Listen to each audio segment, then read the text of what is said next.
More story problems about mass. Solve each problem, show your work. Be sure to include the units in your answer. Number 1. A baker has 140 kilograms of flour and 232 kilograms of sugar in her bakery. What is the total mass of these ingredients?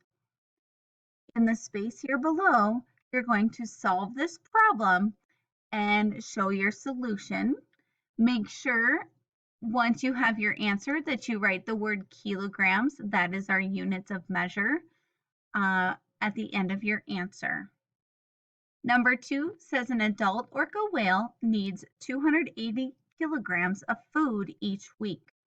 If an orca eats 148 kilograms of food by the middle of the week, how much more food will the orca need to eat during the rest of the week?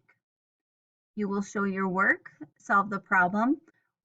Our units of measure is still kilograms in this problem as well. Continue solving the problems on the rest of the page.